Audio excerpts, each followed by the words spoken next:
तो दोस्तों लगभग 1 साल से भी ज़्यादा हो गया मैंने मेरे चैनल पे कोई सा भी ब्लॉग अपलोड नहीं किया।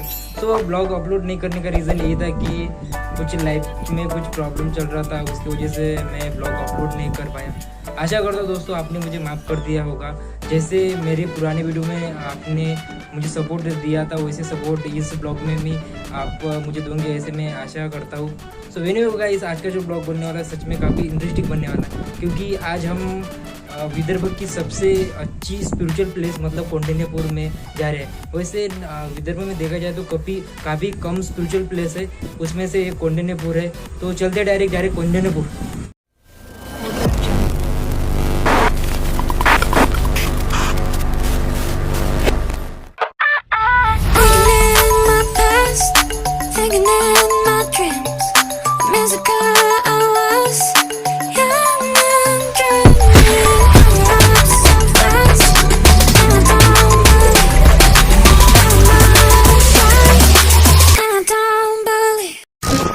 तो एक बात और बता देता हूँ मैं आपको।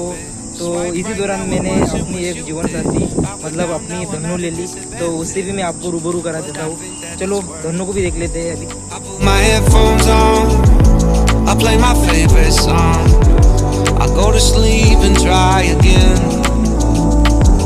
तो दोस्तों हम आ गए हैं हमारी डेस्टिनेशन मतलब कौंडिन्यपुर। तो अभी है हम वर्धा नदी के अंदर, देख सकते हैं आप। अब हम जहाज के अंदर बैठे। तो यार सच में मतलब बहुत पीसफुल और ऑब्जेक्टिव फीलिंग आ रही है।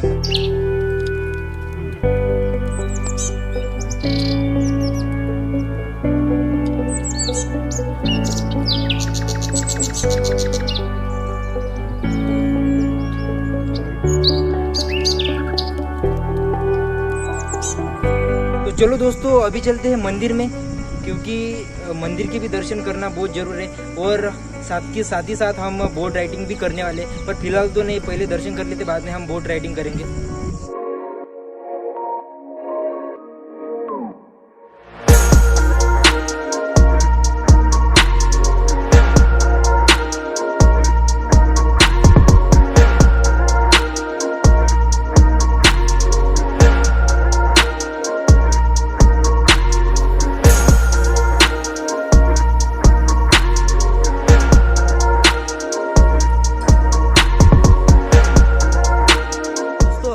मंदिर के पास, तो अभी दर्शन करते और आपको ओवरऑल मंदिर का एरिया दिखाते कितना बड़ा है मंदिर। तो चलो दोस्तों देखते हैं।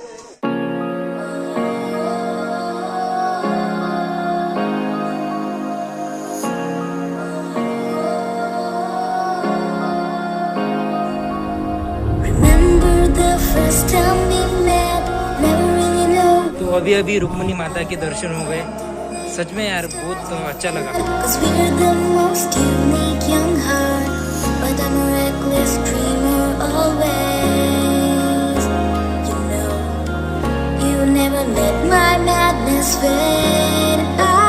दोस्तों देख सकते हैं आप, ये जो रूम है वो उन लोगों के लिए है जो यहाँ पर स्टे करना चाहते हैं और जिनका पॉसिबल नहीं होता आपको बाहर जाना, तो यहाँ पर वो स्टे कर सकते हैं।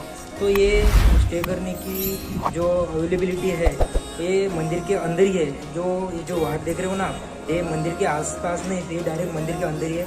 तो अभी मतलब आप इन फ्यूचर आप कभी भी प्लान करो कि कौंडिन्यपुर आना है, तो इस बात का टेंशन मत लेना कि आप कहाँ रुकोगे, तो आप यहाँ पर स्टे कर सकते हो।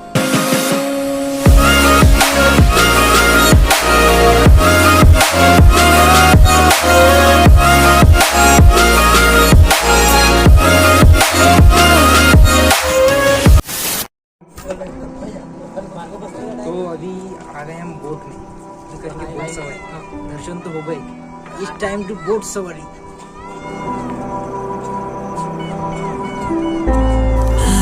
Hope you find what you've been looking for.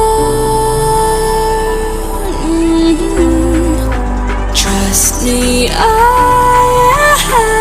don't wanna feel no more.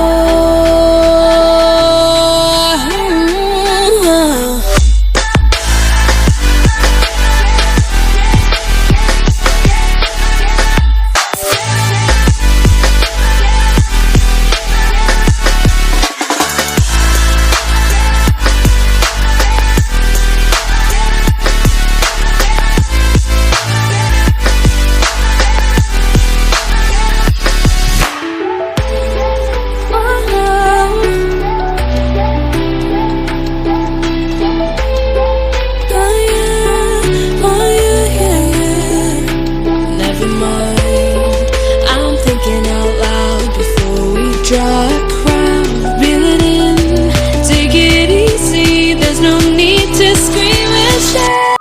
दोस्तों बात ऐसी है, मैंने सोचा नहीं था यार सच में इतना मज़ा जाएगा, जो अनएक्सपेक्टेड था यार। मतलब जब मैं निकला था घर से तो मुझे भी नहीं पता था कि सच में इतना सही होगा। शब्दों में ज़ाहिर नहीं कर सकता मेरे फीलिंग। तो और एक बात रहेगी, जो मैं थोड़ा अनकॉन्फिडेंट फील हो रहा है, क्योंकि बहुत दिनों के बाद मैं ब्लॉगिंग कर रहा हूँ तो थोड़ा कॉन्फिडेंस का भी थोड़ा हेजिटेशन सा लग रहा है। एनीवे गाइस, कॉन्फिडेंस ग्रिप करने में ज़्यादा टाइम नहीं लगेगा।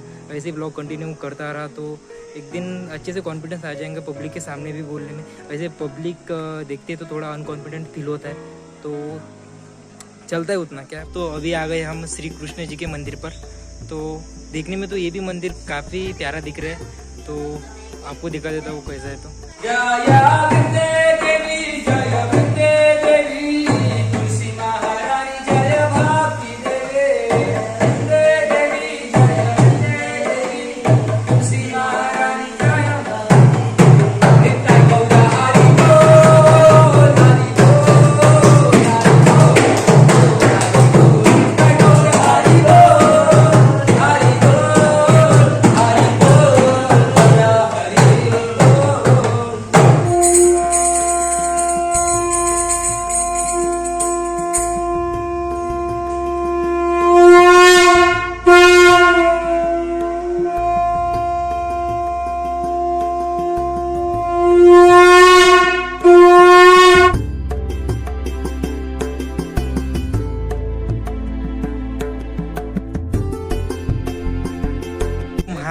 हमारे साथ जुड़ गए हमारे महाराज जी। तो महाराज जी से जान लेते हैं इस थोड़े मंदिर के बारे में। तो महाराज जी तो बताइएगा कि क्या खास है अपने कृष्ण जी के मंदिर के बारे में। हरे कृष्णा। आज आप इस स्थान पे आइए। इस स्थान का बहुत बड़ा महात्म्य है। इस स्थान का नाम है कौंडिन्यपुर धाम। कौंडिन्यपुर धाम जो है मुख्य रूप से जो जाना जाता है वो है रुक्मिणी मैया का जन्म स्थान। रुक्मिणी माता स्वयं महालक्ष्मी का स्वरूप है, जो कि भगवान श्री कृष्ण की पत्नी है। आज इस कौंडिन्यपुर धाम में आप देखेंगे बहुत सुंदर सुंदर मंदिरों का निर्माण हुआ है। रुक्मिणी मैया का यहाँ पे जन्म हुआ है, यहाँ यही पली बड़ी है रुक्मिणी मैया।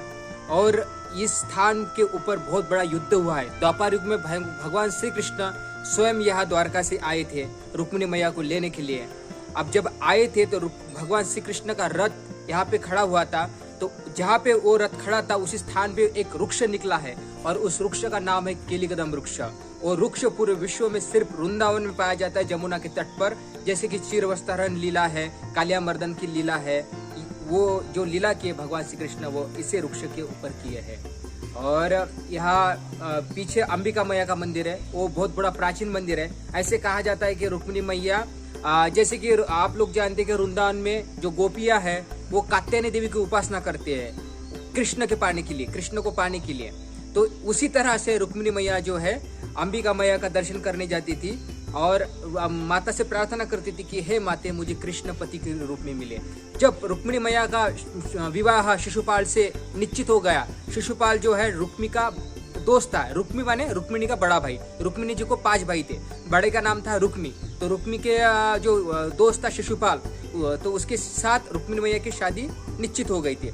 अब जब शादी निश्चित हो गई थी तो रुक्मिणी मैया बहुत परेशान हो गई, क्योंकि उनके मन, जब रुक्मिणी मैया जब छोटी थी ना, तो इस कौंडिन्यपुर धाम में बहुत बड़े बड़े संत महात्मा आते थे, नारद मुनि जैसे, और वो महात्माएं भगवान श्री कृष्ण के बारे में गुणगान करते थे उनकी लीलाओं का। तो जो रुक्मिणी मैया जब वो सुनती थी उनकी लीला के बारे में, तो रुक्मिणी मैया को भगवान से प्रेम हो गया।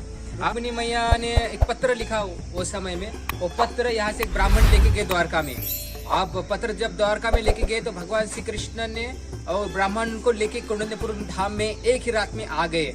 और जब आए तो भगवान श्री कृष्ण का रथ यहाँ पे खड़ा था, और यही कैंपस में ये इस्कॉन टेम्पल है, इस्कॉन मंदिर है, यहाँ पे गिरिराज जी मंदिर है। तो ये कैंपस में वो वृक्ष है, अभी भी मौजूद है, आप देख सकते हैं।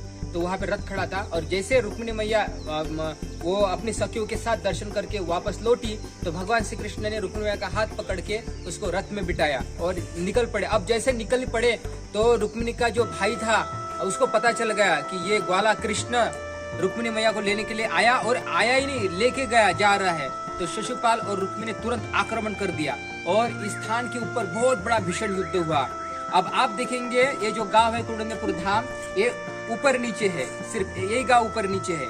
नदी है, बहुत सुंदर सुंदर मंदिर है, पहाड़ है। तो एक मान्यता ऐसी है कि जब भगवान श्री कृष्ण यहाँ पे अकेले चले आए तो उनका जो बड़े भाई थे बलराम जी, दाऊ भैया, उनको पता चला कि कन्हैया अकेला गया है, तो इसलिए वो बलराम जी अपना हल लेके आए कौंडिन्यपुर धाम में और उन्होंने अपने हल का उपयोग यहाँ पे किया। इसलिए कहा जाता है कि उन्होंने जो हल का उपयोग किया तो यहाँ की जो जमीन है ऊपर नीचे हो गई है। और भगवान राम की जो नानी है इंदुमती, उनका जन्म यही से है। रुक्मिणी मैया का जन्म यही से है। इंदुमती का, राम की नानी का नाम है इंदुमती। और अगस्त्य ऋषि की पत्नी है लोपामुद्रा, उनका जन्म भी यही से है। और एक केशिनी करके है, और एक आपने सुना होगा नल दमयंती की कहानी, तो वो दमयंती, ऐसे 5 सतियों का ये जन्म स्थान है। ये तो इसका बहुत बड़ा महात्म्य है। यहाँ पे सामने वरदायनी नदी है, और वो वरदायनी की नदी के अंदर में पुंडलिक कुंड है। उस कुंड से सदाराम महाराज को साक्षात विग्रह प्राप्त हुए थे। विग्रह माने हम उनको मूर्ति कहते हैं, और डायरेक्ट उनको 500 साल पहले वो विग्रह प्राप्त हुए। आप जाएंगे तो उसका दर्शन अभी विठ्ठल रुक्मिणी के मंदिर में कर सकते हो। उसको कांच के अंदर रखा हुआ है, तो उनका वो विग्रह का सेवा करते थे। और इस गांव के पूरे अराउंड में 7 ऋषि का समाधि है। ऐसा ये पवित्र स्थान है। और विठ्ठल रुक्मिणी के मंदिर के बाजू में शिव मंदिर है, और वो शिव मंदिर का जो बात है वो ये है कि वो अंडरग्राउंड है और हमको अंदर जाना पड़ता है, जमीन के अंदर। उसको भुयार बोलते हैं।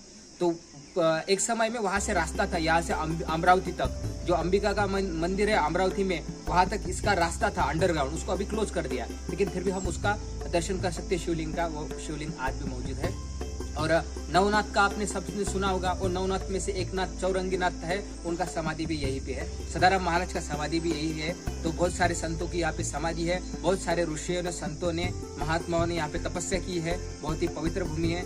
आप सब लोगों से निवेदन है कि आप सभी इस कौंडिन्यपुर धाम में आइए और दर्शन का लाभ उठाइए। हरे कृष्णा। सच में गुरुजी ने काफी बहुत बढ़िया इन्फॉर्मेशन दे दी मंदिर के बारे में। जो भी आपको जानना था, मुझे जो भी डाउट थी इस मंदिर के बारे में, गुरुजी ने पूरे क्लियर कर दिए।